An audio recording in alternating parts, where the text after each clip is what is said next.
সকাল সকাল দারুণ ওয়েদার, পুরো ঝাঁকানাকা ওয়েদার। তো যাই হোক, এই গাছপালা নরম চরম দেখে দিনটা শুরু করছি। Good morning everyone, welcome back to my channel to a new blog. আশা করি তোমরা সবাই খুব ভালো আছো। বাজে এখন সকাল 10:30। তো এখন থেকে ব্লগটা স্টার্ট করছি। আই হোপ কি তোমাদের ব্লগটা দেখতে ভীষণ ভালো লাগবে। সো চলো ব্লগটা স্টার্ট করা যায়। আর কালকে রাত্রে বিয়েবাড়ির থেকে এসেছি, তখন বাজে প্রায় 1:45 তো বাজে। এবার বাড়ি আসার পর তারপর যা সিচুয়েশান থাকে, মোটামুটি বিয়েবাড়ি সেজেগুজে যাওয়ার পর বিছানা ঘর বাড়ি তো পুরো ওলটপালট থাকে। এসে টোটালি সব কিছু গোছানো আর গুছিয়ে নিয়ে তারপর শুতে শুতে বেজে গেল প্রায় তোমার 2টো তো বাজেই, প্রায় 2টো বেজে গেছে শুতে শুতে। তো শুলেই তো আর ঘুম হয় না। তো যাই হোক, আবার একটু ফোন ঘাঁটতে ঘাঁটতে তারপর যাই হোক ঘুমালাম। এবার এখন যাব সেই কালকে জামাকাপড়গুলো সব কাচতে, এগুলো সব শ্যাম্পু দিয়ে কাচতে হবে, কেচে ধুয়ে তারপরে আলমারিতে তুলতে হবে। আর আলমারিটা তো সেই থেকে আমার গোছানোই হয়নি, এবার গোছাতেই হবে আজকে। তো যাই হোক, একটু চাটা খেয়ে নিই, এখন চাটা খেয়ে নিই। আর 2 নম্বর হচ্ছে আজকে তো দোকান বন্ধ, দেখি এদিক ওদিক একটু ঘুরতে যাওয়া যায় নাকি।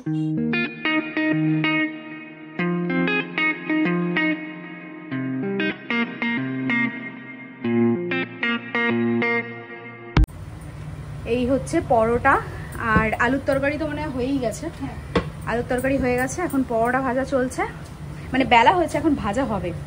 হলেই সবাইকে খেতে দিয়ে দিচ্ছি। আর আরেকজন এদিকে বাড়িতে বসে বসে ছুটির দিন, শুধু উড়ু উড়ু মনে হচ্ছে কোথাও যাই, তাই তো? কি মনে হচ্ছে? আর ওইগুলোকে আজকে স্নান করানো হলো, একটা বার হেল্প করলো না, বলছে সবাই কাটছে না, একটু যদি হেল্প করতো তাহলে তো সময়টা কাটতো। দুটোকে স্নান করালাম। তাড়াতাড়ি পরোটা খেয়ে আবার পরোটা স্টার্ট করো। বিশাল গরম। এই যে আজ দুটোকে স্নান করানো হয়েছে, আর এবার ঘরে আসার জন্য কেমন ভাব করছে দেখো। দাঁড়া বস, একটু গায়ে জলটা ঝরুক তারপর নেব। আর পেছনের দিকে আজকে কি করেছে জানো?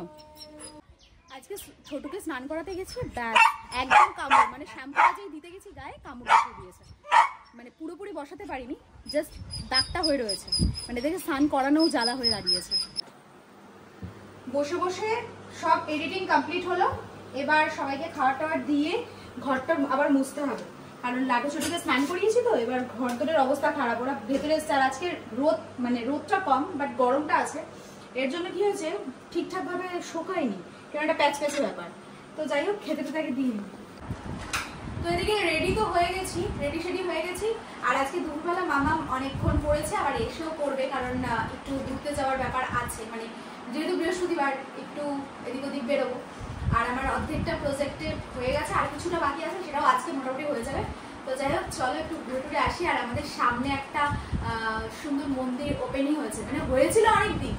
এবার মন্দিরটা তো তোমরা দেখে নেবে, বাট এর পেছনে একটা ইতিহাস আছে, মানে মন্দিরটার পেছনে না, কিন্তু এর মধ্যে আমার একটা গল্প খুব তোমাদেরকে বলার জন্য মানে মুখ চুল করছে, বলতেই হবে।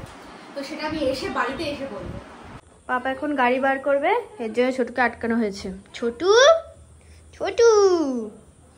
খুব ভালো ছিল, ছোটু খুব ভালো ছিল।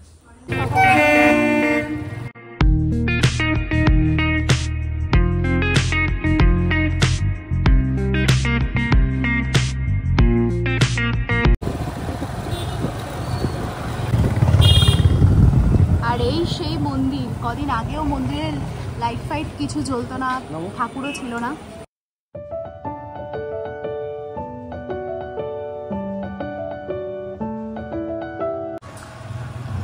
এই সেই মন্দির, কিছুদিন আগেও মানে পুরো রংটা হয়ে গেছিল, বাট শিব ঠাকুরটার অবস্থা দেখলে পরে দেখেও কষ্ট লাগছে। প্লাস্টিকে মোড়ানো ছিল, প্লাস্টিকে মোড়ানো অনেক পরে, তার আগে পুরো একদম ধুলোবালিতে পড়েছিল।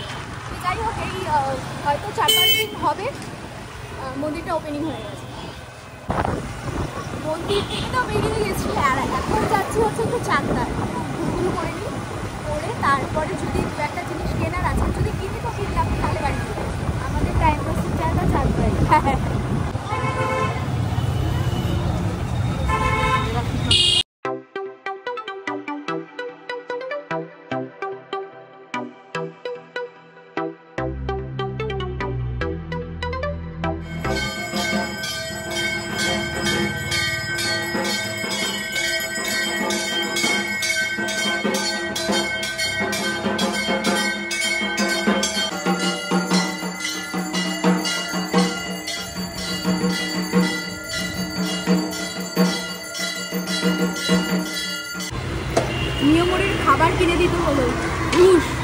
পড়ার জন্য। আর একটু আগে একটা মন্দিরে গেছিলাম, সন্ধ্যা আরতি দেখলাম। আর এখন কালকে রান্নার বাজার করে দিয়ে যাচ্ছে, চিকেন।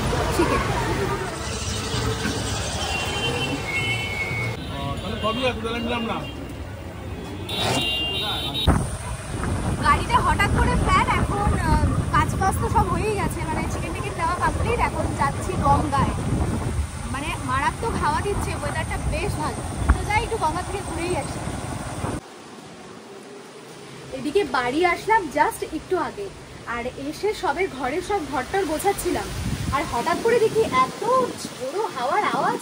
যাই তো বাইরে গিয়ে দেখি, ওমা বাইরে এসে দেখি প্রচণ্ড পরিমাণে ঝড়ের মতন, কি বলবো, ঝোড়ো হাওয়ার মতন হচ্ছে, আর টিপটিপ বৃষ্টিও পড়ছে।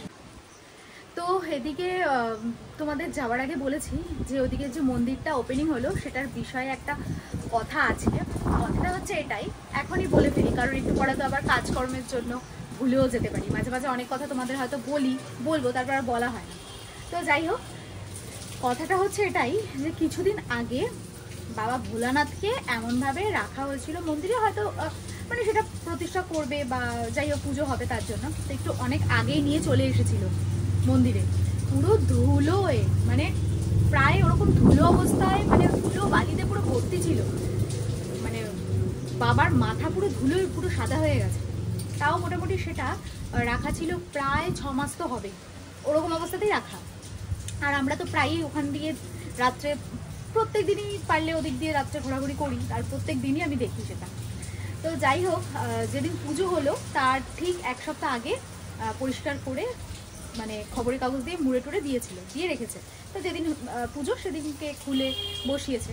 তো সেটাই আমি যখন আগে যেতাম ওখান দিয়ে, আর ওই সিনটা দেখে ভাবতাম যে সবাইকে কিন্তু দরকার হয়, মানে ভগবানেরও যেরকম ভক্তের দরকার, আবার ভক্তেরও ভগবানের দরকার। মানে ভক্তের তো ভগবান দরকারই, মানে আমাদের যেরকম ভগবানকে ভীষণ পরিমাণে দরকার, সেরকম অনেক সময় কিন্তু মানে ভগবানেরও ভক্তকে দরকার। কারণ ভক্ত ছাড়া ভগবান হয়ে উঠতে পারে না। মানে যতদিন ওই মন্দিরে ভক্ত প্রবেশ হয়নি, বাবার মাথায় জল ঢালা হয়নি, ততদিন কিন্তু বাবার কোনো, মানে ওখানে পুজোই হয়নি।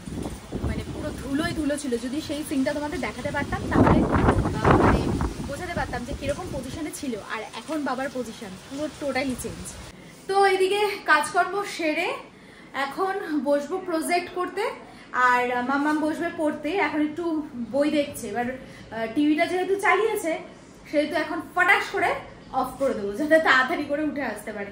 তো যাই হোক, আজকের ভিডিওটা তাহলে আমি এখানেই শেষ করছি। বাইরে তো মারাত্মক ঝড় বৃষ্টি শুরু হয়ে গেছে, মানে বৃষ্টি কম বাট ঝড়টা ভালোই হচ্ছে।